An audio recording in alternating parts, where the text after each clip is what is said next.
to Bloody Good Horror, covering the best and worst of the horror genre since Halloween 2007.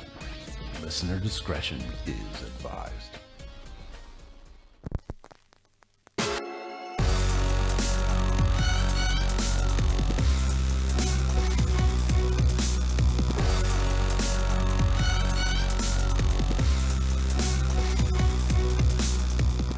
Hello, everybody, and welcome to another exciting episode of Bloody Good Horror. My name's Eric, and I'll be your host for this evening, where we will be discussing Split, a.k.a. James McAvoy, quite the actor. I thought you were going to say a.k.a. Splat. Splat! I'm your host this evening. Joining me tonight, first up, he is the web developer and editor-in-chief of BloodyGoodHorror.com. His name is Mark.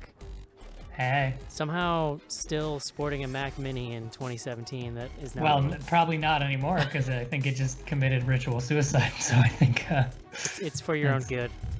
Yeah, I mean, you know, I bought it in a pinch a couple of years ago, and it's probably outlived its shelf life anyways. Next up on the show, sassy entertainment writer. He's also co-host of the Friends of the Real Housewives podcast, and his first appearance on the show in quite a long time. His name is Evan. Hi, hello. You may remember Evan from fighting with me over The Boy fame. Oh my gosh. Oh.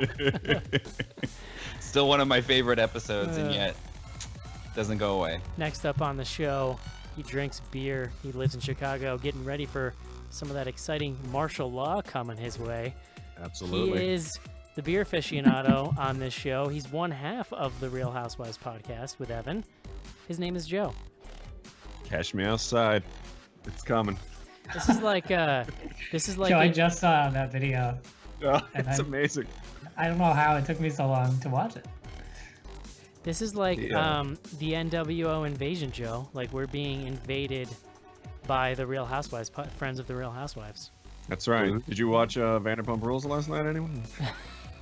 I think I actually didn't even see it yet. It's pretty good. Have you watched guys been Beverly watching, Hills, right? you guys been watching Summer House?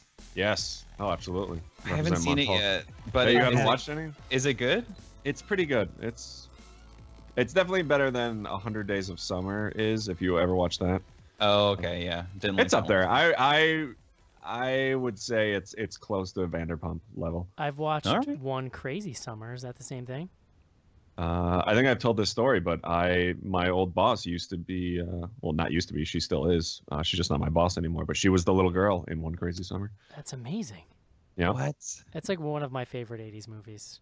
It's really good. It is so I was just talking about that at work. Yeah. I love Bobcat Goldthwait in that when he's telling the story about the kid who was like fat and got picked on, and they're like, "Was that little kid you?" And he's like, "No, but I kicked the shit out of him." They turn the boat into a Corvette or whatever, the opposite, you know. Because you can do that. Anyway, Evan is joining us here tonight. Evan, you haven't been on the show in a long time. You want to let us know what's going on in your life? Yeah, nothing's going on at all. No, I'm kidding. Yeah, just working. I work in entertainment news, as Eric said. So it's been busy. Sometimes good, sometimes bad, but it's been fun. I've had to block a lot of people on Twitter, so that's been cool. Yeah. A lot of death threats. But yeah, it's been really great. And living in LA. Is that true? Have you really gotten a death threat? Oh yeah, I got one like on Saturday because this guy was mad that I wrote something that was true. So anyway. Not a big deal. Spoiler alert! Spoiler alert! It was me, and it was mostly just about the boy. I knew it. There was a lot of weird mentions of the boy, and I didn't think of it, but that makes a lot of sense now. But yeah, there was an odd obsession with the boy in particular. Kept mentioning the boy and the peanut butter and jelly sandwich and how scary it was. Yeah. And I thought, it sounds like someone else I know. But yeah, just living my life, playing video games whenever I can. Nice. So. I will say Evan is the first person I think that's ever written or been on the podcast that is official on Twitter. It has a little blue checkbox. Ooh, la-di-da. Yeah. It was random, and I was like, okay. Some people like seem to think it's the biggest deal in the world, but I'm just like, okay, cool. I'm not gonna lie. If they would give it to me, I'd be on it. I actually looked into doing it for Bloody Good Horror, and the only reason we don't have is because there's a lot of steps, and it would mean you and I have to coordinate, Eric, because you have the email. Oh. So No, it's I there is gave no up. real email. It's just a forwarder. No. There's, Oh, whatever. Like, it there's goes no to email you. inbox. Yeah. Well, Wait, go, you can yeah. like apply to get a check mark? Yeah. Oh, That's I how assume you- that's how you yeah, did it. that's how did most you people get do it. No, I just got one. Oh, you I don't know. son of a bitch. That's what a big fucking deal you Yeah. are. What? No, Blue I did check. not mean it. If you're an I meant actual I had no Okay. idea. if you're an I actual felt celebrity, like it was a they big deal, just give so I it was to you. like, well, I don't even know what happened. Maybe too many death threats, you finally get a blue check mark. Maybe the maybe. place you work for just has like a blanket thing where their people get it. Well, Oh, this is weird. Is like my bosses who are like editors don't have one, and I was shocked by that. but don't So I you do don't know. like live tweets for them? Yeah, I'll tweet like shows every now and then, but I'm not really sure. And maybe it was that Andy article. I don't know, because that one got a lot of traction. But Huh, interesting. Well, I think we can all agree that when Eric introduces you on the show now, you get to be the Twitter confirmed. I know. I Evan. wish I had known that. Would have been a key part of your persona. oh, how fun! Evan, I you, still like the one that fought with Eric on the boy though. That's my favorite intro. Evan, you mentioned video games. You are Yeah. playing some of those games on the BGH YouTube channel. Which I haven't done in forever. That's all right. Actually, but the my video, brother the other day was like, "You have not played Resident Evil 4 in forever." I'm like, "Yeah, I know. I got to do that." But there's videos there. Why don't you tell us about them? So yeah, we actually I know Casey does them too, and Mark, you've done them, and Eric, you've done them, where we'll just do sort of let's plays, but it's more of just a chance to like show off the game and then talk about whatever's going on in our own lives. At least that's what I do with mine. But it's fun, yeah. So there's a couple new PS4 games actually out. Resident Evil 7 is one that I thought would be cool to do, just because it's pretty different. And first person, for example, is a nice touch to it. But yeah, it's a cool way to show off how horror movies and video games can meld together and be something cool. Yeah, it looks pretty interesting. So how did you finish it, or? Yeah, I got it. They sent me the copy last week with like this really cool. They sent me like a full-on VCR, like a real VCR, and a VHS tape that was like addressed to me. And then when I finally figured out how to plug it in, because I had to buy a bunch of adapters and such to make it work, there was like a video of a guy like in the house that the game is in, and he's like freaking out, and he like addresses me by name on it, which is pretty cool. Was And it robotic? Was it like Evan?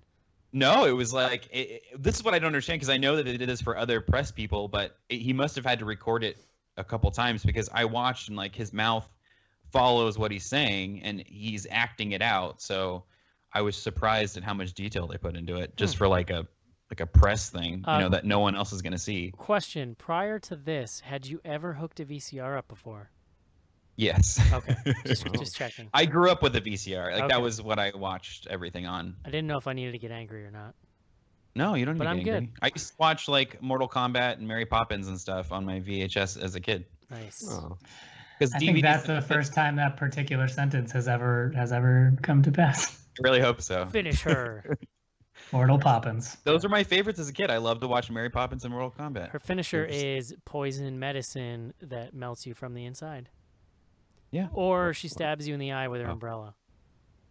Yeah, that could I work. mean, everyone has at least 2 fatalities, so Right. that makes sense. Right. I like both. They should do that in the next Mortal Kombat game. It's like that one with Smoke, I think, where all the bombs just came out of his chest, and then they cut to the world, and the whole world The blew whole up. world explodes. That was Ultimate Mortal Kombat 3 or something. Dear Lord. Speaking of Mortal Kombat, if anyone is interested in watching me be really bad at Mortal Kombat X, shoot me a note on Twitter and maybe I'll make a video.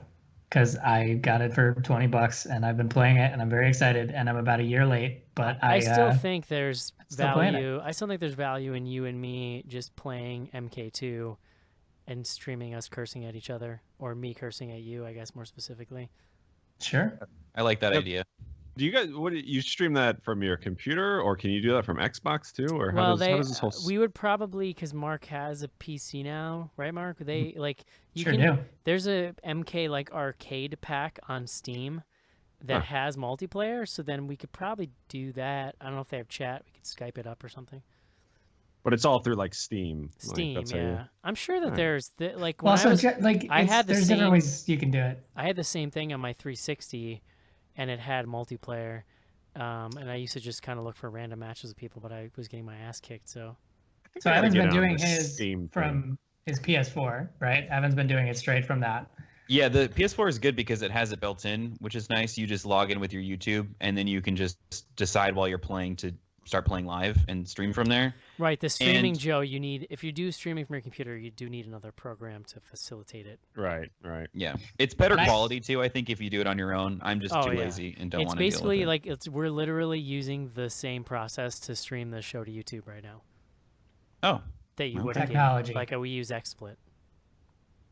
oh, I don't, but I we all use different shit. Is the really boring moral of this Sure. particular story. Speaking, But we have been talking about doing more video game stuff. I think it's a pretty natural extension of all the stuff that we've been doing, and we have a lot of people that play video games. So I'm gonna get Yeah. in on this. yeah, Steam and like thing. Is it free? actual reality is Steam awful right now. So like playing video games has kind of never seemed more intriguing to me. So it's I'm gonna true. miss you guys. as I was I've been playing telling, a lot of Overwatch lately. That's very brightly colored and, Yeah. and very fun. I've been Ooh. reading Not a very good, book. I've been reading a book but- about 1990s WWF behind the scenes. It's Wait, you've kind- been reading a book? Yeah, I was explaining this to Evan pre-show. That's how awful reality is right now. That I'm like, I would rather read a book right now. I'm pretty sure if Stacey was on the show, her head would explode. You're like, I read a book, and you're like, oh, but it's about 90s Yeah. WWF. Yeah, whatever. I mean, you know, It's like all this behind the scenes gossip and like industry stuff. It's pretty fascinating. And then I just go online and I share the anecdotes with Mark, and he already knows them, but he just humors me. You know, like brothers do. Do you wear a wrestling outfit while you read the book? No. Oh, well, all right. That's So a mistake. we went to see Split this weekend. We're going to review that here in a hot minute. I just wanted to briefly talk about two trailers. The first of which is this horrendous looking mummy movie with Tom Oh. Cruise. It looks this looks like a massive bomb in the making. Like, Well, I was wondering. epic I was waiting for bomb. it to be like the mummy, and in parentheses underneath it, not that mummy. Like it's just like a total. Well, so there's a whole build up where they're on a plane with a like sarcophagus. Like it looks like they took it out of the pyramid or something, because that's always how good stories start. And Sure. the plane or helicopter or whatever goes down, and then the evil gets unleashed. But they like half of the trailer is this scene. Whoa. You're leaving out the the part that evil gets unleashed. Well, wait. The plane goes down because it's hit with a barrage of thousands upon Yes. thousands of birds. But so, Yes. Right. but the weirdest thing about this trailer is like that whole scene where the plane goes down is like half of the trailer at least, and they're just really trying to build up this drama, and it's a lot of like Tom Cruise making faces and stuff. I mean, the action kind of looked alright, but then I'm like, okay, Tom Cruise is gonna be in a mummy movie. They must have found some, like, they rebooted Godzilla, right? And they made him look amazing and not cheesy at all, and like it was incredible. And I'm thinking they'll find some cool way to do it in a modern way. Nope, they're basically just using the same awful CGI from like the Rock movies, but this time Tom Cruise is in it. Tom Cruise looks so tiny when he's sitting in that chair on the plane. Like he looks like He's like- his he's parents like- had to like strap him in. He's like my size. You probably did. Yeah, he's a tiny guy. So it's little like tiny. Ant-Man, but real. Yeah. Yeah. But yeah, I don't get this movie. I don't think how they feel. I don't understand how they think it's going to make money. It looks like a total bomb to me. We No, can I don't think skip it's it, gonna right? go well. Can we skip it? I think we got to see it. I guess we'll see what's coming out that weekend. I feel like you Hmm. kind of have to because it's part of that Universal monster movie reboot that they're doing, where Is they're going it? to do like the Mummy and the Invisible Man and all those. But that does not involve Dracula Untold, is that right? That's Yeah, they different? tried that, but that bombed so badly that they're going to do another one. Another Dracula thing. Dracula retold. I hope they bring Chucky Dance back. Dracula, try again. Right. I really hope they bring Charles Dance back. That was the best part of that movie. Well, Charles you Dance know, Dance that Revolution. motherfucker is going to be in that movie. He's in every movie about vampires. He might have hurt himself though in that one action scene in Underworld, so hopefully he's doing all right. Oh, He's that guy. nursing a terrible calf strain. Groin pull, yeah. Hmm. Did anybody else get the Chips trailer? I just for my own purposes wanted to talk about this. I do didn't, wonder if but- that's produced by like the same people that are doing 21 Jump Street or something, because they're Chips. definitely Right. leading into like, yeah, we're calling it Chips, but it is just like nothing like that, and I mean, it looks funny. It looked funny. I could have done without half of the trailer being one long gay panic joke that seems like really out of Yeah. place in 2017. That's Yeah. true. That's very true. There was a lot of talk about balls and face, Yeah. like the entire trailer. Well, and like panic, like oh god, like I don't know. Yeah. Seemed a little much, but I like that dude. I like Mr. Kristen Bell. So Dax Shepard. yeah, Mr. Kristen Bell. Yes, From Punked. from Punked. That's right. Of Punked fame. He wasn't Punked. Sure was. There's a long list of rando people who were in Punked that you would have never guessed. Like people. Wasn't Everyone Lady can Gaga? She was on an episode, I thought. Sure. I haven't heard that one, but I'll buy it. That's the beauty of it. Nobody remembers Punked, so you could just say, yeah. I think that's where James Earl Jones got his start too. Michael Jackson, I'm pretty sure, yeah. Yep. Sylvester Morgan Stallone. Freeman. I don't know if you guys talked about it, but did you talk about the Baywatch trailer ever? I haven't seen it. I don't know if we did. Okay, because that reminded me when I saw the Chips one, it was like the Baywatch trailer. Yeah, it's pretty much the same thing. I didn't personally like it just because I felt like the jokes were kind of Now, like old. how faithful are they staying to Son of the Beach? It's probably closer to that. Yeah. Although The Rock's in it, and as far as I'm concerned, that man can do no wrong. That's true. That's fair. I've been reading about him in this book of mine, Joe. Oh, really? See, now I'm interested. He's so cool. Like, I just want to hang out with him. He does seem cool. Joe, Yeah. while we review Split tonight, what are we drinking? And before you tell us that, I would like you to talk about what you're actually drinking right now. Oh, yeah. I'm breaking all the rules tonight. I am enjoying a red wine, a California blend. While we're talking here. Shrimp and white wine. Have you ever done this for the show before? No, I never have. I don't think I've ever drank anything other than beer for the show. I mean, other than water every once in a while, but yeah, it's delicious, and I like to expand my horizons. Sorry, I've been drinking a lot of dark rum lately too. Cool. Cool story, right, guys? All right, what's this week's beer?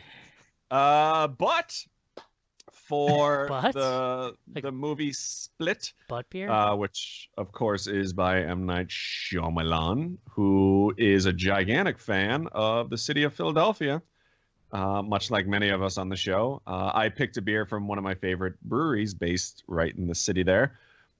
This is from the good folks at Yards Brewing, and this is their Love Stout. Joe, I'd like to point out that you've talked more smack about Philadelphia than anyone I've ever met in my life. It was funny when I was watching this. I actually, it's weird. I like the city itself, but the moment I talk to anybody there, I start to want to pull my hair out. Yeah.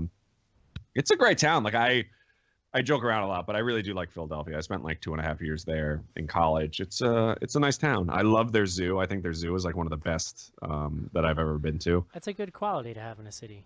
It is. It's great. And they've got some great beer, like Pennsylvania in general. Even though it's probably 75% of its inhabitants are inbred, they have some really great breweries. And Yards is one of them. They're located right in Philadelphia, what they call Center City, right by the beach. And this is their Love Stout, which is a dry stout, which is really, the kind I like. I'm not a huge fan of like the cream or like sweeter ones. This one, I think they first produced around like Valentine's Day, and it was like a special one-off, and now they do it, if not year-round, or it is year-round, yeah. So you get like a lot of like coffee and chocolate notes in this. It's really good as like almost like a dessert beer even. On the site, they say it pairs well with oysters, which at one point I think they made a version that actually had oysters in it. Gross. I've talked about oyster stouts in the past, where usually they actually just use the shell, and it gives it like not like a briny flavor, but like a more creaminess to it. It sounds weird, but it's actually very good. I wish people could hear Evan's face right now. Yeah. Sorry, I'm trying to hide it, but the oyster, I can't get with it. I'm telling you, if you gave it a go, you might be a fan. This one comes in at only 5.5% alcohol, so just a little bit under 6. So not super high, which is pretty traditional for the stout genre. And if you're into like hefty beers, which aren't like super high in alcohol and calories, so it's easy on the hips, I would definitely check this one out. Their website is yardsbrewing.com, and if you're in Philadelphia, I definitely suggest checking out the brewery. I think they've even expanded since we were there last, but it was really nice at the time. Is that where you carry your weight, Joe, in your hips? Mostly, and my gut, and other places below the waist, if you know what I mean. Yeah, I think I do. Thank you for that, Joe. Joe, did you catch this the other day on Twitter? I like bewildered Schnars, right? So I'm on Twitter, and I follow this dumb Twitter account that just tweets out like, "Oh, this is a fun, weird fact," and half of them are probably totally made up. But this fact was that households in Philadelphia, like, there's a 25% higher rate of people reporting rats in their house than any other city in the Oh, I country. did see that. I think actually you And so I directed thought it was this. really funny because I went, "Oh, Joe always talks smack about Philadelphia and it makes Schnars mad." So I retweeted it and I tagged Joe and John and I gave no other context. I didn't say why I was doing it. I just did it. I never heard back from Joe, and Schnars' response was to text me, "What the hell is this?" You know what? I think I had a response of like, that's not the worst thing living in houses in Philadelphia. And then I just got distracted and never actually sent it. And like, by the tone of Schnars' text, I couldn't tell if he was mad at me or if he understood that it was a joke. And come to think of it, I haven't actually talked to him since then, Joe. So I think he may have quit the show. Ooh. I had a buddy who used to He work for blocked GE. you on Twitter. That he used to work for GE, and when you first start, I think at least out of college for GE, you do like 3 rotations. So one of his was in Philadelphia, and I went and visited him, and he had a roommate at the time, and we went out for drinks, and then came home, and his roommate was out, and apparently his roommate found a mouse in their apartment, but instead of like trying to get it out or killing it, he just trapped it in a plastic bag, sealed it up, and put it on top of the refrigerator. So we got home and this thing just started like moving on the refrigerator and like rolling around. And like the next day we asked him like, why the hell did you do this? He's like, I don't know. I didn't know what to do with the thing. If you can find it, why wouldn't you just throw it outside? Exactly. But, you know. Why throw it Maybe outside when you can put it in a bag on top of your fridge, Eric? Yeah. You could That's a good smack it question. with a hammer. I actually had drinks with John on Tuesday in the flesh. Did he seem really upset about my tweet? He was. It's actually what we talked about. We were together for about 2 hours, and an hour and a half it was like, what the fuck was with that? Well, I'll have to call. I'll have to call and reconcile. I'm nailing it tonight with the story. The silence. Joe.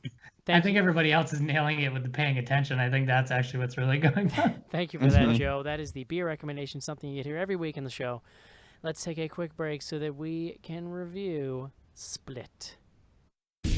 I've played dodgeball a million times with these little shits. Go for the face. It's the weak spot. This is Jason Mewes, and you're listening to BloodyGoodHorror.com. Yes.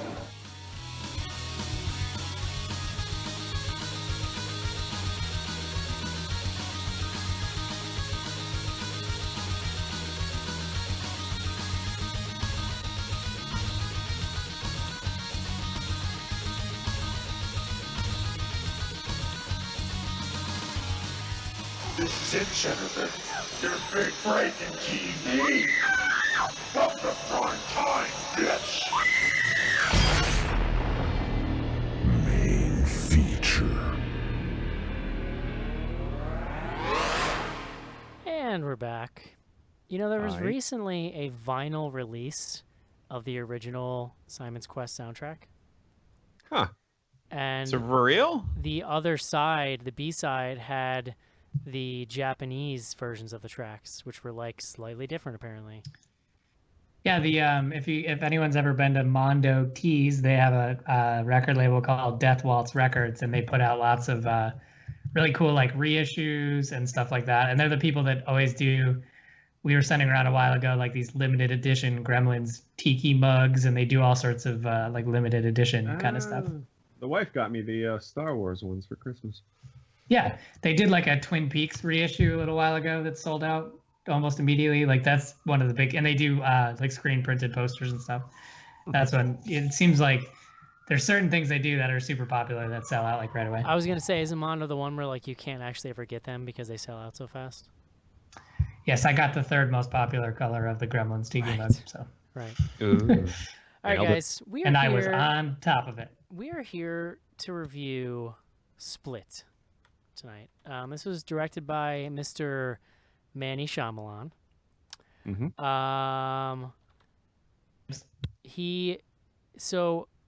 Sorry, I'm just trying to. Go on. Did we review? I'm trying to think of other Shyamalan movies we've done on the show. Did we do Lady in the Water on this show? I think Lady in the Water predated the show by like a year or two. Yeah. I know we did Hell, or what was that one that took place, or Devil? The elevator, Devil. Yes, yeah, they were in the elevator. And we did The Happening, but as we discussed over email, I think I was on the show but did not watch the movie. And it was also the first episode that Joe listened to. This movie stars James McAvoy, Professor X. Also, he can curve bullets, I hear. And Anya Taylor-Joy, who horror fans would recognize from The Woods, and top 10 movie of 2016, Eric's version. I can't remember the name now. What was the movie with Paul? Jesus, dude. Okay, so first of all, you were talking about The Witch, not The Woods. The Witch. Come on. And, Morgan. and That's also, what I'm talking you're about. looking for Morgan. Morgan is the second one. I'm sorry. I'm with it. So, yes, Split is about. So, if you've seen a trailer, if you've seen one of the trailers for Split, you've seen the first 5 minutes. Like, the movie literally opens with a couple of girls at a birthday party, and they really quickly set up that the two girls, including the one whose birthday it is, like, they don't really like this other girl who's played by Anya Taylor-Joy. Her name in the film is Casey, and she's kind of like, you know, generically, I guess you could say she's a little gothy, a little kind of standoffish, but she was invited to the party. The father offers to give her a ride home, and in the parking lot, he basically gets accosted by James McAvoy, who then, and again, this scene was in the trailer, but he gets in the car. It's really chilling because he gets in the car, and the two girls in the back are like not paying attention. And Casey's just sitting there staring at him like she's frozen. She doesn't know what to do. Anyway, he hits him with like chloroform, which is apparently in spray form in 2017, something I was not aware of. Joe, did you know that? I prefer not to answer. Okay. And they wake up in some type of underground bunker.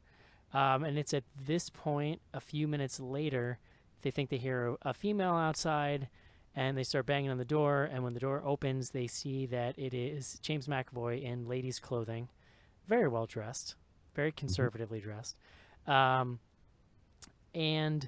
they realize, as the audience does, that this guy has split personalities. So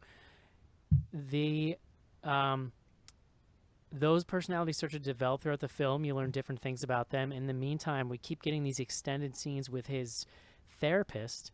And his therapist basically has been studying him for years, knows all about his split personalities, and she's this huge advocate for him and for the community, basically, and trying to convince the scientific community at large that, you know, the power of the brain in these split personality cases is much more powerful than people give it credit for, and might actually hold the key to like unlocking human potential. And as examples, she uses things like, you know, personalities can actually have like high blood pressure when the other ones don't, or like diabetes. And so her thesis being, if the brain is so powerful as to control your vitals like that differently depending on the personality that's there, like there's got to be some way to unlock that potential to control our physical sort of well-being. But she's not taken very seriously by the scientific community at large. We're shown a little bit of that. It's been an uphill battle for her with this case. And when we pick up in the movie, over the course of the like first and second act, she keeps getting like frantic emails from him in the middle of the night, and then that he needs an emergency session. And then when he comes in, he's acting like everything's fine. And as the audience, we know like he's done something really bad and he's trying to hide it. That whole thing develops further, and we learn some things about him. We can get to that in a little bit. But essentially, the film is about the girls trying to survive, trying to escape, and the kind of interplay between him and his therapist, where a sort of like, will she figure out what's going on in time to help save these women? And also like on a larger meta level, like he starts being very cryptic about something that's going to happen. And so we're just sort of waiting to find out what his sort of final form will be, so to speak. And that is Split. So Mark, talk to me just very briefly about the visit, kind of how you felt going into this, and how you felt coming out. Sure. So I really liked the visit. I think we all kind of agreed it was I don't want to say return to form, because I feel like the visit succeeded precisely because it didn't really seem like a movie that he would do. Like it would seem it had a campy quality to it, but it was missing a lot of the kind of twistiness and self-indulgence that Shyamalan's movies usually have. And I kind of feel, and I mean this in a good way, kind of, that the success of The Visit sort of like reinvigorated Shyamalan and brought him and is like, okay, well, I got away with that, and now I'm gonna stretch my weird muscles again. And so there's parts of that we can talk about in Split. But overall, I really enjoyed it. I think that James McAvoy was incredible in this movie. I think that with a lesser actor, this can go from being like kind of fun and campy to just being total garbage. And I think it avoids that. There are some problems with it, but overall, I thought it was pretty fun and interesting. One thing I will say is that the previews and the trailers made it seem really scary. And actually, I would argue that this movie is not. I mean, there's some tension, like especially towards the end, but in general, it didn't seem super scary to me, and I don't know why. But I just think it's tense. It's tense. It's not super scary. It is pretty weird, and I think that it's actually, given the subject matter, pretty fun. It was interesting to watch and kind of follow along with everything. So I think that this is now 2 movies in a row that Shyamalan has like put out pretty successful and interesting horror movies, which is great. I worry about what his next movie is, but we'll get to that when we start talking about how this movie progresses towards the end. Evan?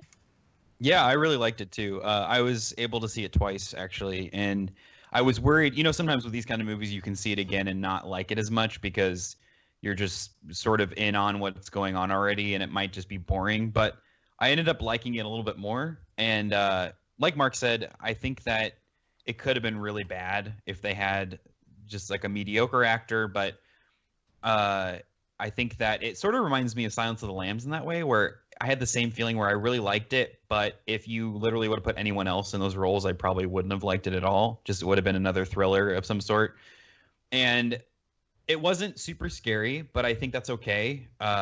Earlier in the movie, Anya Taylor-Joy's character says, we don't even know what this is yet. She says that to the girls, like, let's not do anything yet. We don't even know what he wants. And I feel like that's a little bit of a tell to say, you know, don't expect this to be just a straightforward, you know, locked in a basement torture movie. There's a lot more to it with like the therapy scenes, which ended up being my favorite part of the movie, actually. And I will talk about it, I'm sure, but I got to watch Unbreakable today, which I hadn't seen since it came out in 2000. So I was like 10, and I don't think I even understood what the movie was doing at the time. So there was a lot of cool stuff now that I didn't, you know, really expect. But yeah. Joe. That movie came out when I was in college. Lovely. Actually, no, after. I'll echo what you guys said. I was a big fan of this. I think it's interesting. Mark mentioned that like the trailer makes it seem like it's going to be super scary, and it wasn't. I think it's just very creepy, but has like the atmosphere in it is really, really good. And I think the audience I saw it at like 3 in the afternoon on a Saturday. And it was a lot of like teenagers who I think were looking for like just a straight up horror or, you know, like traditional M. Night Shyamalan movie. So there was actually a lot of laughing going on here, especially we'll talk about there's the Hedwig character, which is one of the like personalities, which is like the kid. And you see that in the trailer. So it's not really giving anything away.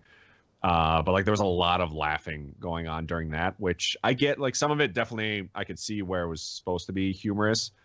But it was weird hearing it in the theater because at the end of the day, like you're watching these 3 girls who have been kidnapped, and like we didn't really talk about it, but there is like this element that we learned where one of the personalities apparently has gotten in trouble for asking young girls to dance for him. So it's like it's definitely got like this is uncomfortable tone, and to hear people like laughing during that kind of took me out of it. But at the end of the day, like I really enjoyed it. I liked, you know, and we'll get into it later, and I don't want to give anything away, but you know how things sort of progress and where we see this movie actually go. I really like the way it kind of wrapped up. But yeah, I mean, overall, I think this was one of Shyamalan's better movies. Yeah, I absolutely I loved this movie a lot. I think I have little critiques on things that bugged me a little bit, but like overall, James McAvoy just like murders in this movie. He is so He's good. great. He's so good. And figuratively. He, literally, so there's like 21 personalities or whatever, right? And they set up this really cool thing, and this is set up in one of these extended, actually, like the course of several of the psychiatrist sessions. So, where this idea where in his head there basically is a light, and then each of these personalities, when it's their turn to come forward, they go into the light, and the rest of the time, didn't they literally say that they're like sitting there in chairs or something? Yeah, like sitting in a room waiting to. And so through the course of like these like psychiatry visits, you just get this whole, and it's all done through dialogue and like creating your own mental image. You don't see it, but you get this whole great, really fascinating painted image of these personalities coexisting in this guy. And we even learn at some point that some of them are like co-conspirators and conspiring against the other ones to like keep them out of the light. And all this is done through like really clever, well-written dialogue, and then it's brought to life by James McAvoy. I think like since I've really liked this guy since, I thought that casting him as Professor X was actually like kind of inspired, and it has kind of worked out pretty perfectly. Like he's fit really well into that role. And it's made me start. Someone's got a crush. I just think he's like incredible, and I think like before he got that role, he was kind of a shit on a lot because of that Angelina Jolie movie that he did. But I feel like if anything proves this guy's acting quality, it's this movie. I mean, literally, there are scenes where he is playing one personality that is actually like he's playing an evil sort of personality who is trying to impersonate a good personality, so that the doctor doesn't realize that the evil one has come out. And so he's literally like filtering 3 different people, layers of that into his performance, and it's so fascinating to watch. So it can be creepy and scary. It's often funny, which I think is a really great way to kind of like break the tension in certain scenes. And, like the Hedwig character is a really great example. Like Joe mentions the laughing in his theater. I'm totally with you. Like sometimes when people are going overboard with that, it can bother me. But what I liked about the Hedwig character, and it's a testament to like the writing, is that he's not threatening. Like he is funny the way a little kid would be funny. And even though they're really standoffish of him at first, like specifically the Anya Taylor-Joy character, she seems much more perceptive about him than the other two. And so she's the one who right away is like, oh, he's not threatening. You know what I mean? Because he's like a literal child, which really comes through in McAvoy's performance. If I have a complaint about this movie, and I think on a second viewing, I would be less concerned with this. It was just kind of going in. You get worried, and Mark kind of brought this up. Like the reason why The Visit was so good is it was just so clean and simple, right? And so you start getting this movie, and very early on you get the feeling of how ambitious it is, and it really kind of balloons into all these different ideas. And I think that there are moments where the script felt a little Shyamalan-y, Mark, if you know what I'm saying. Like he did so, like he does so much research, and then it's like he wants you to know it all, and at some point you are like, I am watching a movie. Like I don't necessarily need all of this science, as interesting as it makes. So I think that he brings it around in the end, but there were moments when I felt it kind of wobbling on the tracks, and I got nervous, I guess is all I'm saying. Well, I think that there are moments in this movie where you feel like he just can't help himself a little bit. And the way that I described it when we were talking about this earlier was that like he has this incredible visual eye, and I think is like such an amazing cinematographer. And he's even in his shittiest movies, that's been a high point. He's not a great writer. I mean, I will say, if depending on how responsible he was for the whole thing, he like indulges these whims that sometimes just don't translate. And I think that that's one of the things that comes across a little bit in this is like when they start getting into the history of like the Casey character's abuse, it takes on this very weird, like, comical's not the word. It just goes like a little too far and a little too like off the rails a little bit. And there's moments like that in this, but the central performances of all of it are so strong and so interesting. You kind of forget and forgive these like little weird asides. And also, by the way, he has a cameo in this movie, which is like another one of his annoying hallmarks. And I couldn't remember. And I'll never forgive him for Lady in the Water when his character is the one that like saves the world. So now every time I see him in this movie, I was like, just get out of it. Yeah, and he wasn't. If I remember, he wasn't in The Visit at all, right? Lady in the Water is by far his biggest cinematic crime, and I'm not even a hater of all of his movies. Like, I think that Signs, with the exception of, I guess, arguably where it goes in the end, even I don't really care that much like about that. I think Signs is a really tense movie, and so Signs and something like The Village, which is like one of my favorite movies of his. But what makes those movies good is what makes this movie good, and what makes The Village good. He is actually really, really talented at setting up visual tension. He totally understands those kind of like filmmaking fundamentals about taking a scene and creating real physical, like visual tension out of it. I think where you worry about him is in the writing and like him getting kind of overly pretentious or going off the rails with his point at some point. This movie doesn't do that, fortunately. I mean, and it's very ambitious. Like in some ways it's one of his most ambitious movies and also like one of his most solid films in a lot of ways. It's much more ambitious than I expected him to take on after The Village. I was kind of making a terrible analogy. There's just a lot of ways that a movie like this could go wrong, and thankfully he avoided most of them. And if you don't find somebody so perfect for the main role like McAvoy, those things could be more glaring and be more of an issue. But like I found myself just really like drawn to the performance the whole time. Like I couldn't wait to see him again when he's off screen and like see which character he's going to be and how that stuff's going to play out. I still miss him. I wish he was here right now. For sure. I would say, like, in defense of him a little bit, of Shyamalan, is that he has movies that I don't like, but I always appreciate that they're pretty different. Because I think there's some directors that only make one kind of movie. Like, I'll just say Rob Zombie because it's my one example I always have for everything.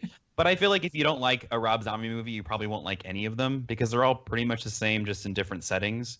And with his movies, like, he can go on those nerdy rants, like in this one with DID and understanding what that is, and then like The Happening with plant life and aliens and signs and stuff. But at least it's different every time. So it may not be my favorite movie, but someone who loves aliens would love Signs or things like that, or with this one, people that are really invested in personality disorders would probably think it's really interesting. So I think it's cool that he tries to go for different things and not just make the same thing over and over and over again. Sure. So although to be fair, like I had this thought kind of after this movie, and we're gonna develop the plot a little more and give some more spoilers here in a minute, but like, with everything that he has in place, you could have gotten rid of the kind of crazy place that it goes and the sort of the loftier goals this film has, and he could have made like one of the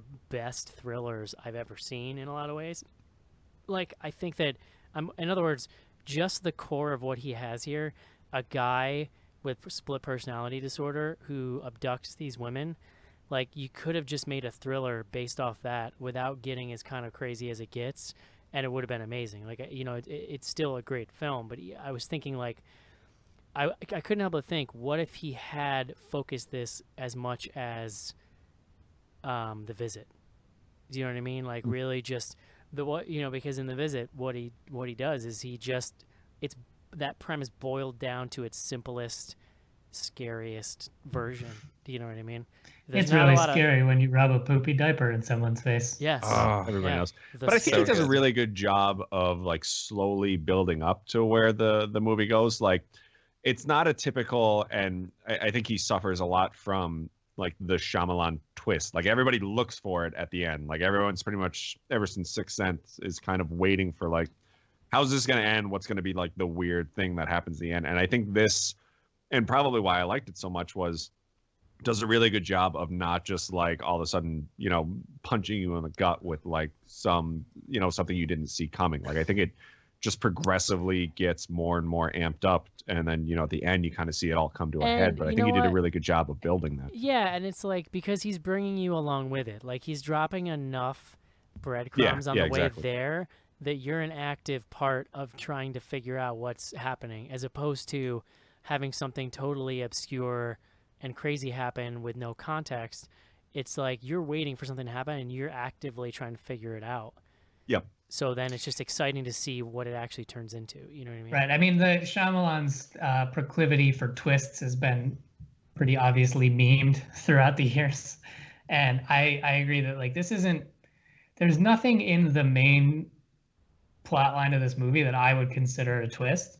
Mhm. Like, yeah, there are certainly surprises and there are revelations, but yeah, there's nothing like everyone's dead the whole time, or you know, there's nothing like really crazy like that, which I appreciate. Like it, you know, he's indulging his whims and he has kind of a weird sensibility, but he's not fully uncaged Shyamalan. Like this is actually pretty coherent, which is to me very surprising considering the number of threads they're dealing with. Like you're dealing with the captive situation with the girls and you're also dealing with the doctor, and I actually thought all that stuff was managed really well and it was super balanced. And I just of all of the successes of this movie, that to me is the most astonishing, is that there were actually two pretty subtle and somewhat complicated stories going on at the same time that were related to each other, and it never really fell apart. It never like totally fell apart, which I just thought was, and also you get flashbacks from the Casey character. So there's actually three kind of storylines going on at the same time.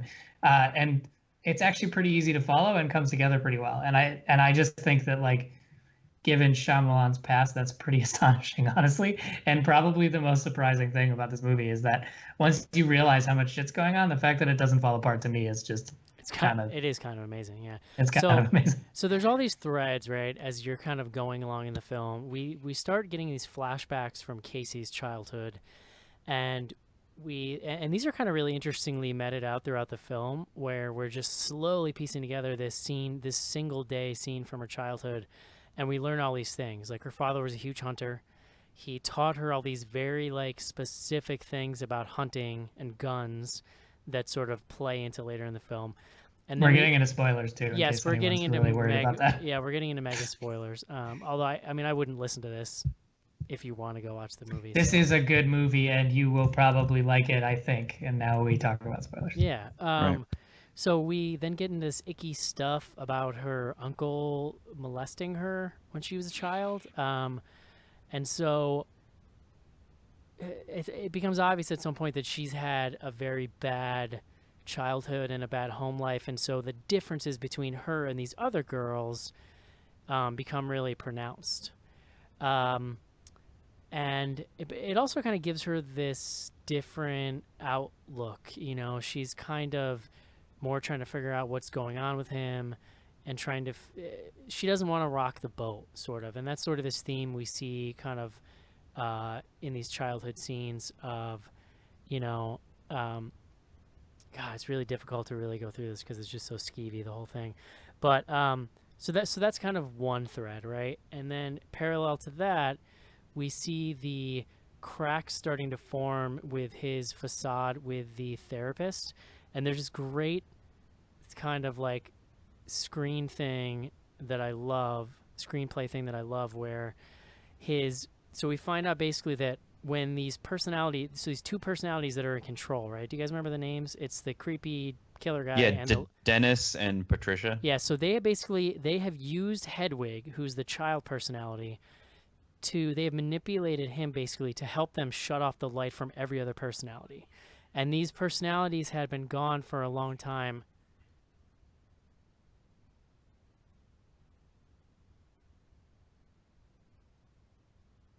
Sorry. Did I just lose Eric? Did we just lose everything? Sorry. So they have basically manipulated him into helping them shut everybody else out. but what they explain is that when they go to sleep, the other personalities have a chance to come out. So, like, in the middle of the night, random other personalities are furiously emailing his therapist, like, I need an emergency session. Although, to be honest with you, like shenanigans a little bit, why wouldn't they also explain to her what's happening? Like, because think about it, they're basically like being held hostage, and they clearly understand what's going on. So why wouldn't they say, help, we need a session, he's lying to you, we are being held from the light. Instead, the emails just say, help. And that's it, like very Maybe vague. they're switching so fast that that's all the time they have. Maybe. Yeah, and, I and didn't get the vibe that when they say sleep, it meant that he was asleep for like 8 hours. I took it as like a blackout because they Well, listen, mentioned you had other you times had- where they sleep and it's a blackout, All and I'm then they saying wake up. is you had enough time to get on a BlackBerry, type like Yeah, four, literally, you four can more add like words. 3 words. Like, But to be fair, girls locked in basement. But to be fair, it leads to some of my favorite scenes in the movies, which is the evil dentist character trying to pretend to be one of the good personalities, like and the little kind of breadcrumb trail where the therapist is slowly figuring it out. Like that's kind of a really cool scene. Although again, like some of that stuff's a little on the nose. Like some of the lines he gives the therapist are just like a little much for me. Like could have been used maybe a little more subtlety, I guess, with that stuff. I know you are Dennis pretending to be this other personality, so please. You walk through the garbage. Nobody does that. It's just like, well, okay. The smarter thing in that scene would have been because she's like, oh, so basically Dennis has the Dennis personality has OCD, right? And the personality that he's impersonating is totally the opposite, right? So she accuses him of being Dennis and saying, well, I've watched you rearrange the candy bowls like 3 times since you've been in here. So to prove her wrong, I forget what he does, but he does something gross with his hands. Oh, he like rubs what are they? What candy are or those? something. Lindt chocolate on Lindt his Yeah, and then he chocolates, wipes yeah. it on his shirt, which is a thing this evil Dennis character wouldn't do because he's OCD. And then she's watching him as he go, or she finds surveillance video of him outside her place after he left, and he walks through garbage or whatever, and she's like, a normal person wouldn't do that. A normal person would walk around garbage. He's trying to make a point. But what? So to me, what would have been such a simpler way to say that would be show him go outside and have him freak out and like rip his jacket off because it's dirty. You know what? Or, A like, normal person furiously, wouldn't like, buy white chocolates from Lynn's in the Yeah, mall that's because true. nobody does that. Or like, 'Cause that's you know, disgusting. or like, because he thinks he's out of her sight, right? So, or like furiously wash his hands, whatever. It's just like some of the lines delivered by the therapist to me like left a little to be desired, I guess. But Well, wasn't the point of that to show that he knew that she was watching, and that's why he walked through the garbage yeah, to show that he didn't care? Yes, it's still just kind of like a convoluted way for her to come about the revelation that she's like slowly coming to, I guess. Yeah, I think it helped me at least as a viewer to know that she really did understand all these personalities and what he was trying to do, though. Yeah, no, the idea that she's slowly figuring out is fine. It's just that one specific thing that I was just. Here comes the fight. No, I mean I don't disagree. I just more that I liked knowing that she figured it out pretty early on. It wasn't like over the course of the movie. I feel like pretty early on she was like, I don't think this is Barry, this is Dennis, and I want you to tell me. And then there's like 2 more visits until he finally says it's Dennis. Evan, you'll have to forgive Eric. He's a garbage walker. Oh, I just walk on wow. garbage. That's I don't know okay. what she's talking about. That's my favorite I just- 1950s doo-wop. So Mark, I'll let you explain this part, Mark, but I want to talk about Oh, Christ. the other big swerve in this film, or big thing that develops in the third act, is we learned that he has kidnapped the girls because he is going to go through some type of like ultimate like end game transition, and there starts being talk of a 25th personality or 24th? I want or to say it's something? 23rd. 24th So personality. anyway, there's Shit, so close. 22nd. there's another personality that is going to show up, and these girls are meant to be. They talk about like spiritual food or something for him, Mhm. and so that really is like our catalyst for the third act. Do you want to talk about that a little bit? Holy shit! So do you want me to go full on Yeah, just walk us through it. spoiler, full on ending, not ending, but first ending, first breakfast, Full not on second robot breakfast. chubby. So, yeah. So there's talk. The reason that these 2 personalities are conspiring is that basically they they want to bring about this last personality, which is called the Beast. And this actually, if there's ever like a sort of a narrative thing, there's an info dump about the Beast from the therapist that is actually kind of more egregious than any info dump in the entire movie. They're like, you described the Beast as this person who's 7 foot tall and has gigantic hands and like all this shit, like very specific sort of info dump. But basically, the idea is that they're sort of biding time so that the Beast personality can come out, and these two quote unquote evil personalities are fighting with the good personalities. And the Beast is this sort of manifestation, and there's another spoiler related to why the Beast is the Beast. But basically, this is all leading up to Kevin, who is the I don't know if you would call it the main personality, but the man behind all of the personalities. I think he's like the original, like before everything went haywire. It was Kevin. It was just Kevin. The guy. Yeah. Right. And you learn through this massive info dump that Kevin's father abandoned him at a train station. So in order to become the Beast, he has to go to the train yard to become the Beast. And so he goes to the train yard, and you can kind of argue about whether this is just like narratively convenient, but he goes to the train yard, and in that time, his therapist, I think has she been attacked, or she's there seeing him, right?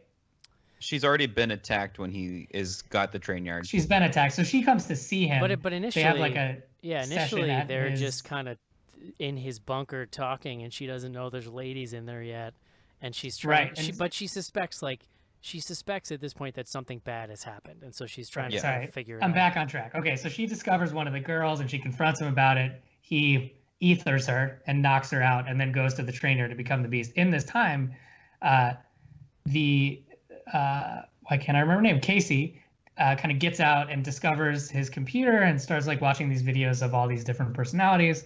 And meanwhile, Kevin is off becoming the Beast. And they've been talking about this a lot in the movie, where like the different personalities can have physiological changes. And this is the extreme of that. He goes into a train, he gets like really jacked up, his veins are bulging. There's talk about him being able to climb on a surface with the slightest imperfection. So he goes like full Beast and starts like climbing on shit and running. And so you know what's going to happen. And he gets back to his bunker. He kills the therapist with a very intense, slow bear hug, which was kind of unbearable to watch. And he guts the two non-Casey girls and eats them, like eats part of them. Yeah. Eats like with his teeth and nothing else. Like with his mouth, with his face. Yeah, he just eats them. And so Casey's the only one left. And he's kind of chasing Casey and basically gets her cornered in this cage. And so you're getting these flashbacks from Casey, and around this time, you're getting a flashback where it was revealed, as Eric said, that she was abused by her uncle. And there's a lot of talk about the Beast basically wanting, I don't know if I'm going to get this exactly right, but basically like he wants to bring suffering or devour people that haven't had any suffering. Like they need to be like pure and like unscarred, basically. Right. And so there's this big deal made about the fact that Casey wears lots of shirts when the personality that wants them to undress, she's got like 3 shirts. It's just like one throw off. It's one throw off line, because like the I keep forgetting the dentist personality, who's the scary one. He's OCD, so every time something happens, specifically like they try to escape a couple times, and then every time they get like a little thing in their shirt, he like flips out and makes them take it off. And then at some point, Hedwig or somebody says, I think it's Hedwig, is like, Dennis says you wear a lot of shirts, and it's like that's it. That's the only mention of it, like the whole movie. Right, and so throughout this struggle, she basically ends up taking off her shirt, and you see that she has scars in areas that people would typically be cutting. So it's, that's sort of a lot. how she dealt with, how she dealt with the abuse that happened to her. And there's this moment, and I really wish I could remember exactly what he said, but it, something about, it's like the broken ones are the truly enlightened or something like that. That's not verbatim, whatever. That's pretty close, actually. Something an emo kid wrote in his notebook when he was a kid. Right. It's probably a song lyric, but basically the idea is that despite all of his rage, he's still just a rat in a cage. Jesus Christ. I think he says your heart is pure at some point. I remember that was a line. Right. Yeah. Like, yeah, something he like told- that. yeah, And basically, he basically, the idea totally- is that he has consumed these two girls who were quote unquote pure, and this girl has the Casey character has gone through a lot of suffering, and so he chooses to spare her and leave her alone, and escape from his bunker because he's very close to being found out. And you find out that he actually, so there's a lot of talk about how he's doing really well in his job, and you don't know until the end what his job is. And his job is that he works at a zoo, and he's been keeping these girls in like the sub basement of the zoo. You And figure the out- Beast character is basically an amalgam. It's an amalgam of all these animals that he takes care of at the zoo, which I thought, like, that's the closest thing in the main plot line to a twist. And I thought, as far as like Shyamalan twist go, I was like, I'm kind of into that. I like that it was a zoo. You didn't really know what it was. I didn't really guess it. Maybe other people did, but No, I but thought that was you a do pretty figure interesting out- twist, and just twisty enough. I'm like, I'll buy that. That works. You do figure out pretty early on, though, that they're being held at his job. Like, you don't know Right. what his job is, but You do not know what his job is. you You do see lockers, you see like Yeah. underground pipes and stuff, but there's really nothing to indicate what his job actually is. So that, yeah, that's twist one. So we can talk about. I mean, I thought it was a pretty neat wrap up. The one thing I will say, and I guess this is probably on purpose, but there's not a lot of characterization put into these other two girls, perhaps on purpose, but the ease with which they are killed in pretty grisly fashion, I thought was sort of weird. Just like, I don't know what I expected. I thought but it was. I guess I expected at least one of them to live with her, but I guess I don't Yeah. know why, because they're not really developed enough to be key to the overall plot. Well, they end up getting separated so early that it's just almost as if he was like, "Oh shit, I gotta remember to kill these people," and they just like do these quick cutbacks, and you're like, "Whoops, they did." So I mean, I think the finale of this movie is like really intense. I think that thematically, I understand why they send him to the train yard to transform, and I understand that it was set up by the plot. But to me, it just read as total BS. Like, because he's there underground with them, right? But it's just like it's a narrative excuse to get him away from the bunker so that they can try to escape and then create tension as you slowly see him run back to the place. But like, I get it, but it feels cheap in the movie because he goes there, he bursts into a car, he goes, "Rawr," and then he turns around and he runs back. Like, I mean, I get your point, but it's such a weird hair. It's such a weird hair to split in a movie like this, like that. I think I totally understand your point. I don't necessarily agree, but if there had been a little more on the train, right? Like if he had a little more of a moment on the train that helped me understand its significance and why he needed to be there. Like he literally runs in, goes bah, and then runs out. Like it's what I mean? That's true. Spot on. They could have maybe lingered on it a little more. That's all. But look, it works, right? Because it's really tense waiting for him to get back there and watching them try to escape. So I understand from a tension standpoint why he did it. Yeah. So it leads to this pretty intense finale where she's kind of in this little caged area. He's like running at her. There's this cool little horror. One of the most horror-y things that happens is when he's crawling along the ceiling, fast motion and punching out the light bulbs. Yo, that was creepy. Yeah. It was a really creepy scene. And she's kind of like tracking him with the shotgun, and we saw this earlier. Her father taught her how to shoot, so she knows how to handle a gun.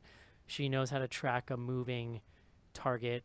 And she does manage to hit him a couple of times, but it doesn't seem to be killing him, because what we've learned is that he's at some point we realize during the finale he's basically invulnerable. Like he can't be killed.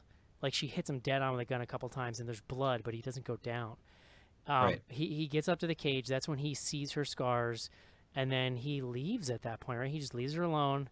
Yeah. And then I don't even remember what preceded this, but then we basically just flash forward to daylight. And some guy goes, she's discovered by someone who works at the zoo. Right. She has made her way into a section of this little underground area that people would actually traverse during a work day. So the guy finds her first thing in the morning or whatever.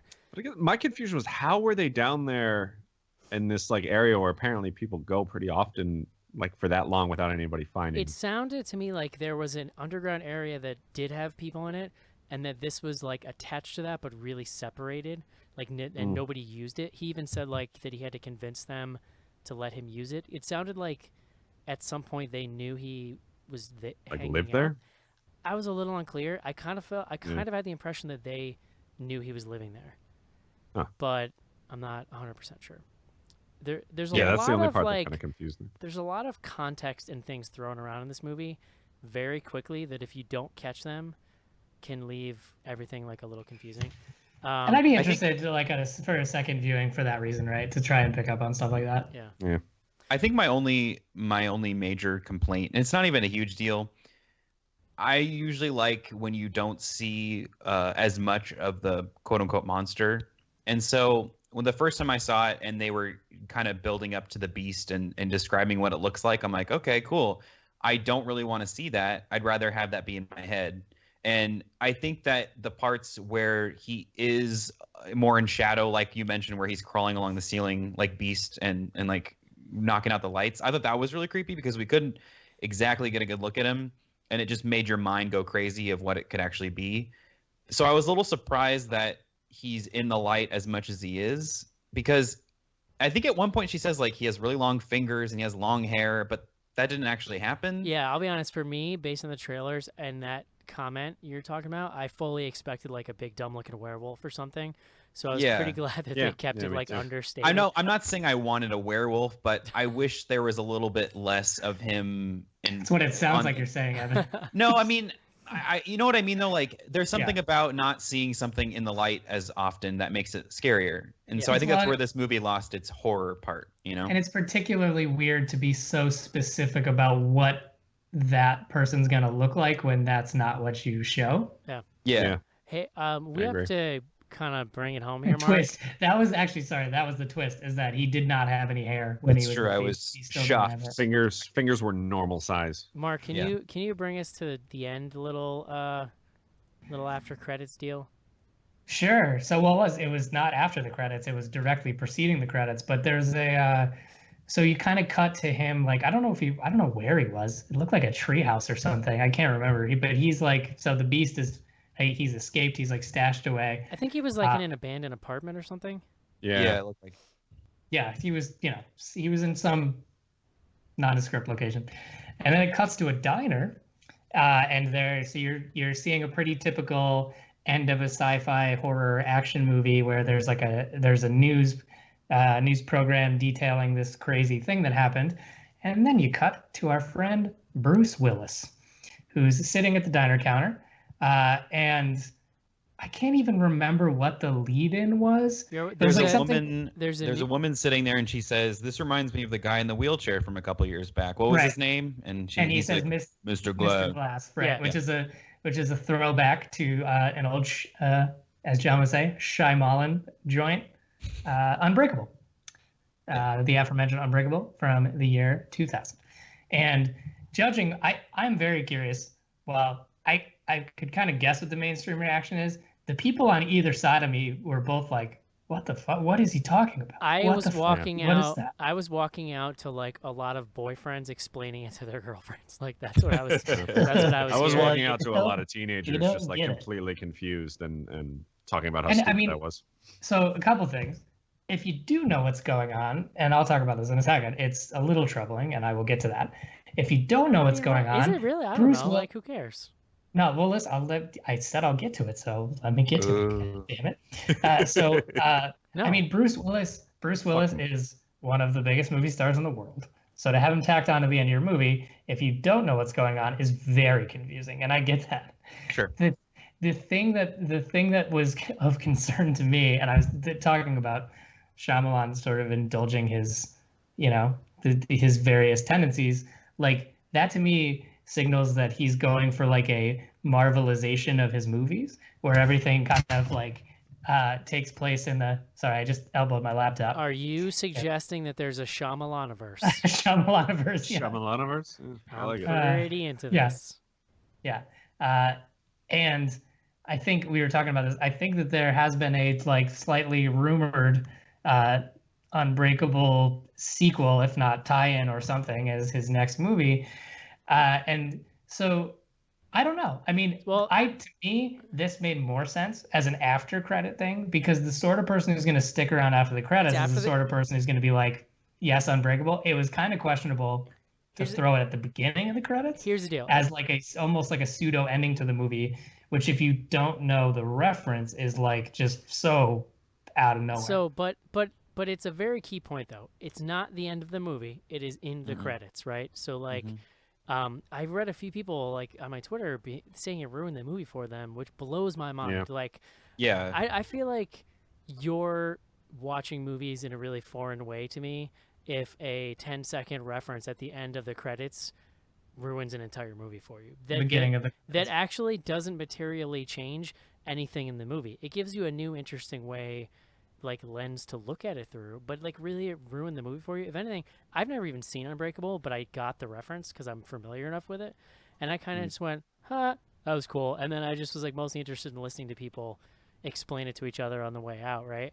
But so in this interview with Shyamalan, what he says is that this character in Unbreakable basically was initially supposed to be this guy that's in Split. So like it sounded like it turned into like a different character, but that had initially been the idea for this Kevin character. Is that his name or whatever? Kevin, yeah. So, but the idea being that this would be a serial killer, and so you could see how that could pretty easily fit into a sequel, and that's cool. Who cares? Like at this point, you know what? He's made a couple of really good movies. If he wants to go off the deep end again, like whatever.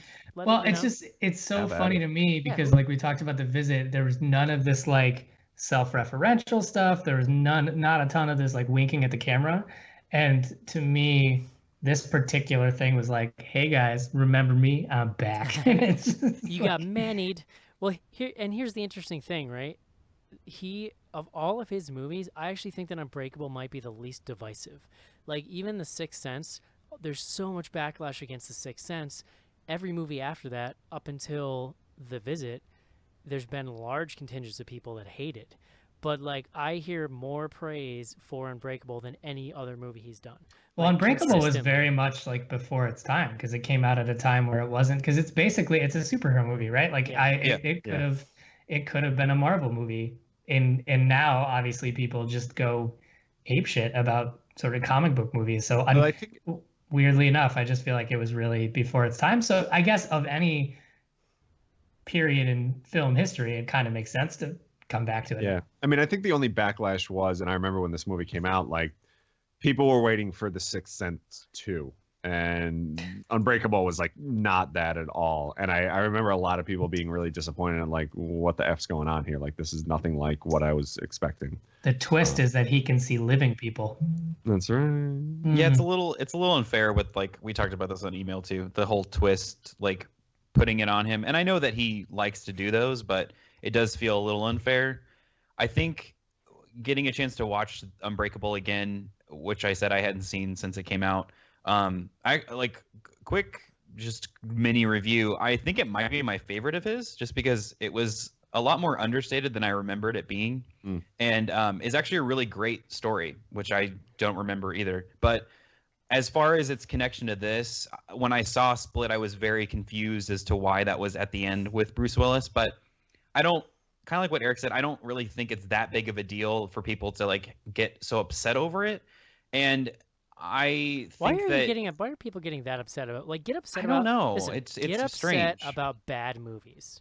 Bruh, Yeah. have you ever met people that watch movies? Like, there's, Don't you get just get upset. I think it'd be about nice shit. to have Bruce Willis at the end of every movie I'm and dead just serious, like has like a little one-liner. Why not? See, the one thing, why would you be upset about seeing Bruce Willis? I think, we love Bruce Willis, right? Don't get upset I think he's supposed to be a about. douche in real life. Don't get upset about really good movies that have one kind of weird thing at the end.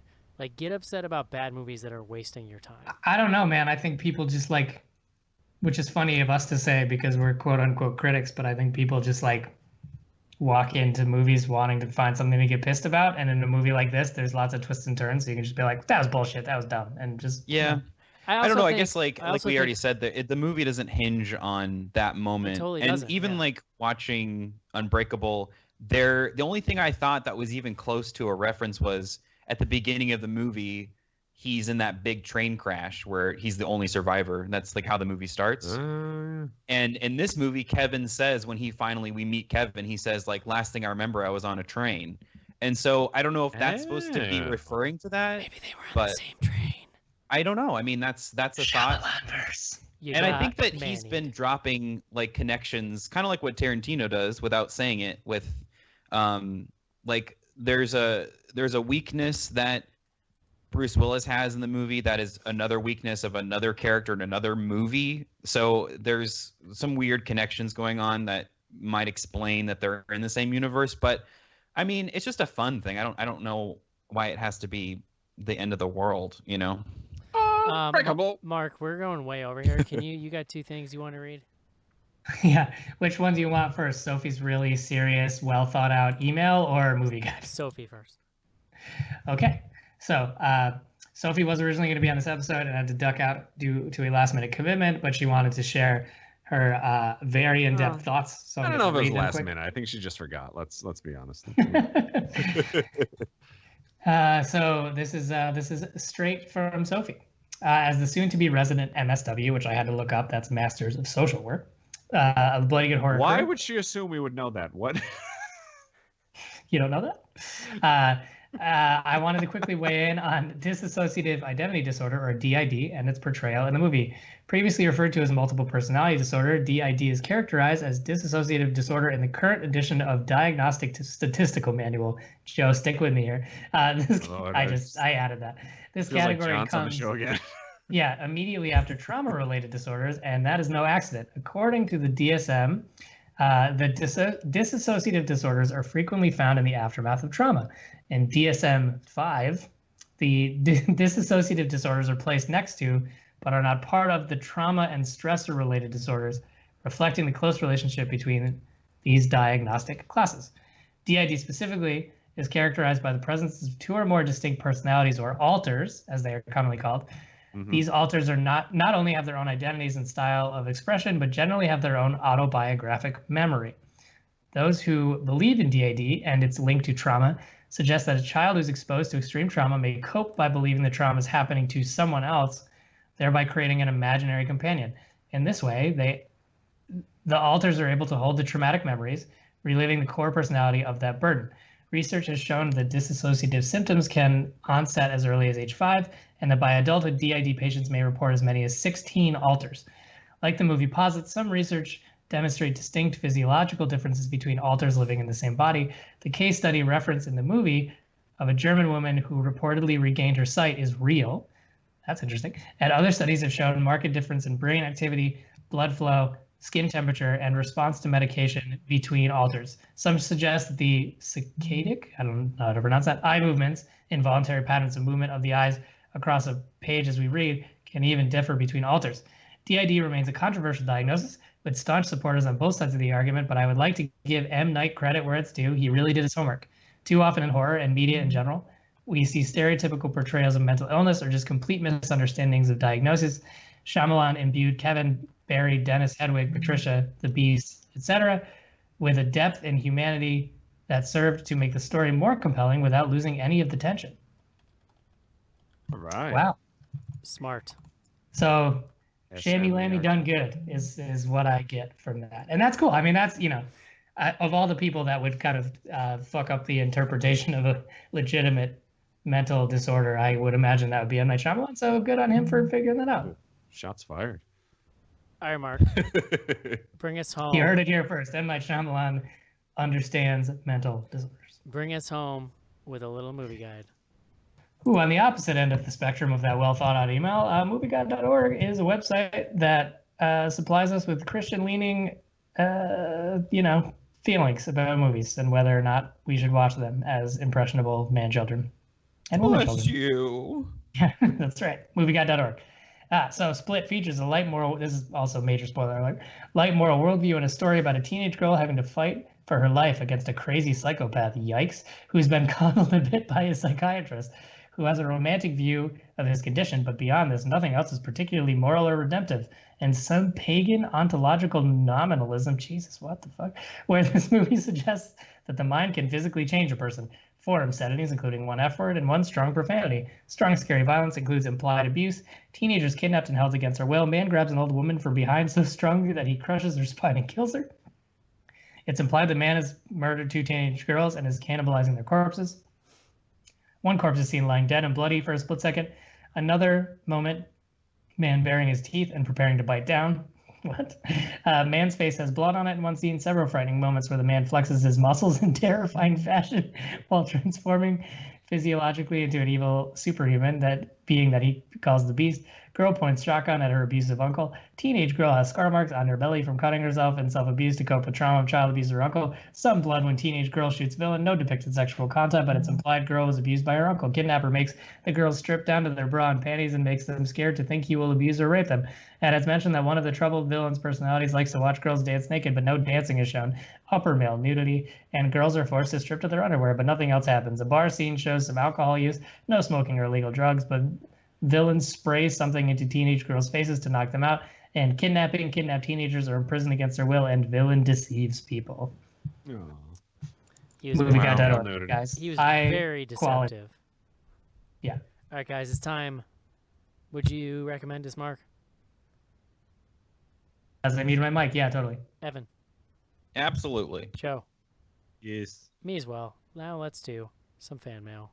There is a girl. She lives under the pool. She has a secret that will help everyone. But before she can save us, we must save her. Cleveland, run! They will keep coming after me. How I wonder who you are. Lady in the water. Hi, my name is Quinn Lord, and I am from Trick or Treat, and you are listening to Bloody Good Horror.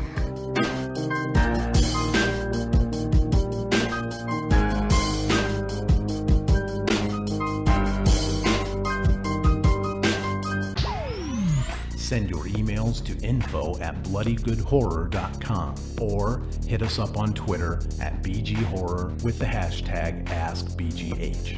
And don't forget to pick up back episodes of the show at podcast.bloodygoodhorror.com.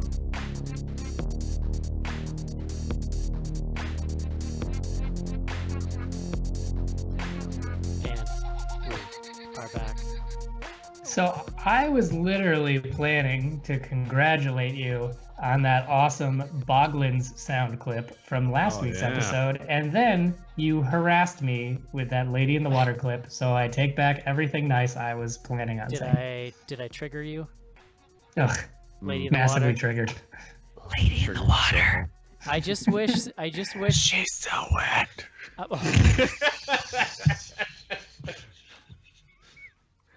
Get ready. Sopping.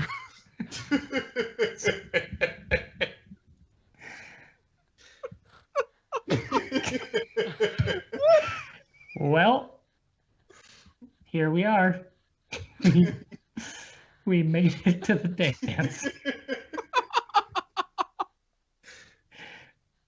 Oh, Jesus Christ. Let's get wet with Paul Giamatti. Oh, I hate you, Joe. God. Oh. Okay. Oh my gosh, that's so gross.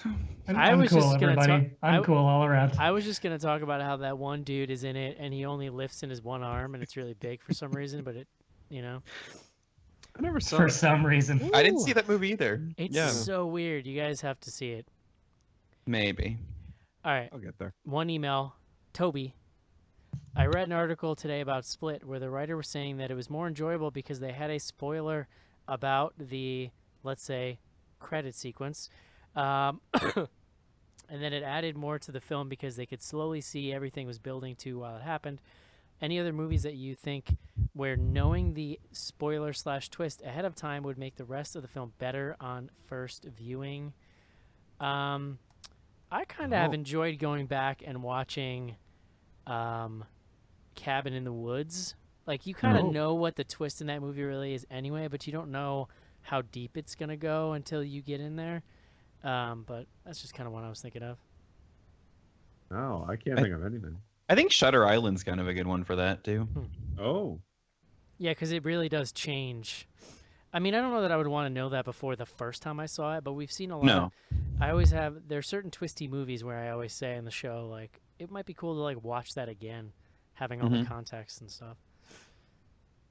Yep. Info at bloodygoodhorror.com. Mark. Twitter. Yes, sir.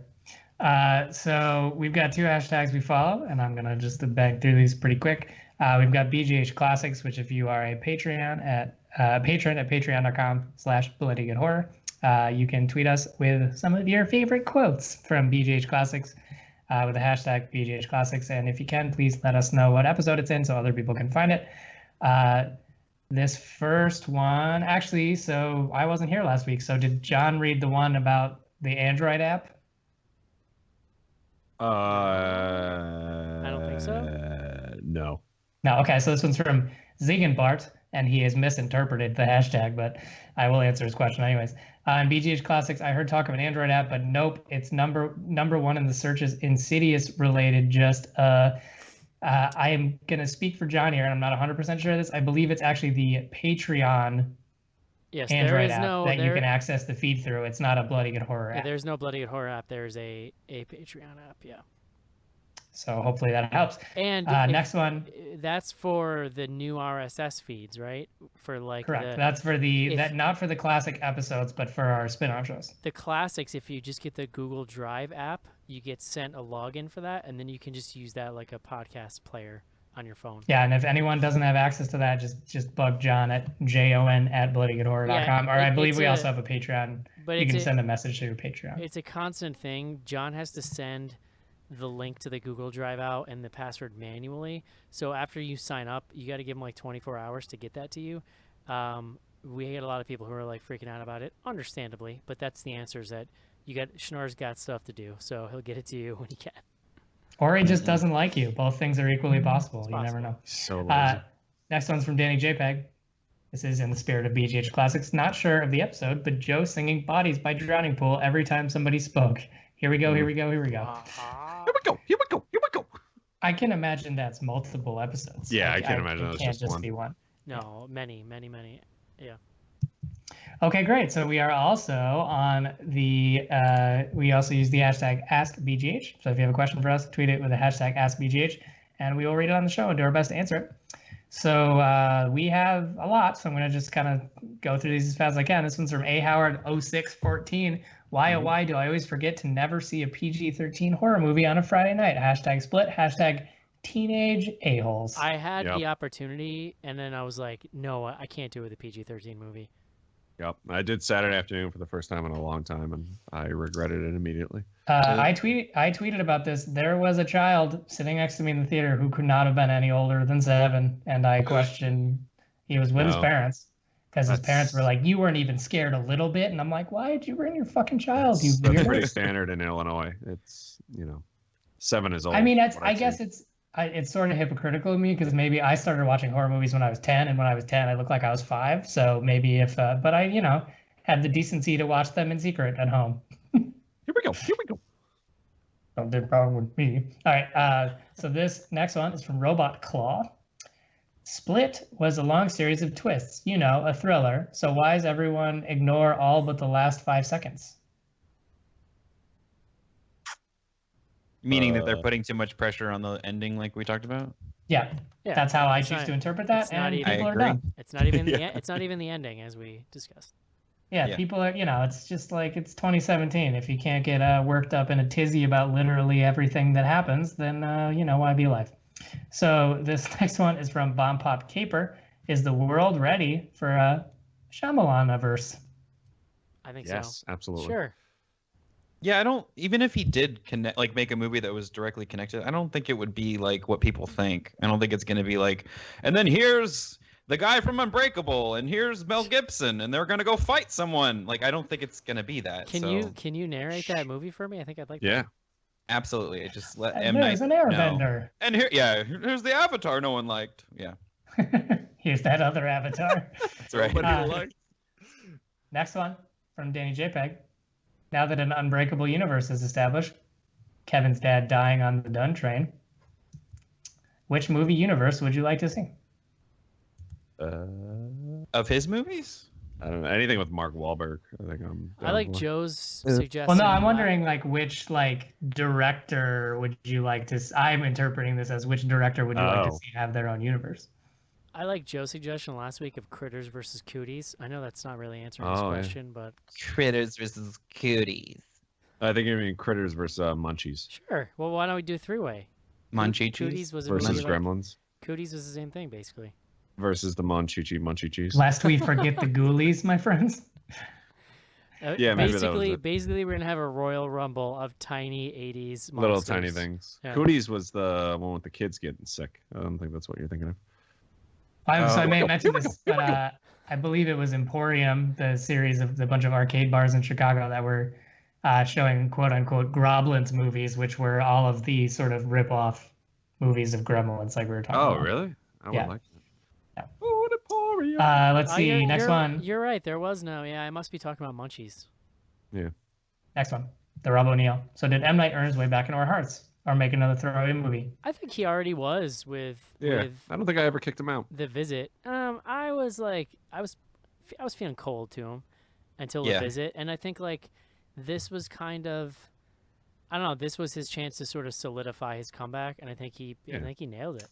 It proved to me that he can still make good movies and still be mostly himself. Here's what I think, honestly. Like, at this point, if he kind of goes off the rails again and starts being crazy, I actually think he's earned it in a weird way, if that makes sense. Like, I think with these last two movies, he's proven he's a really good filmmaker, and in this case, a really good writer.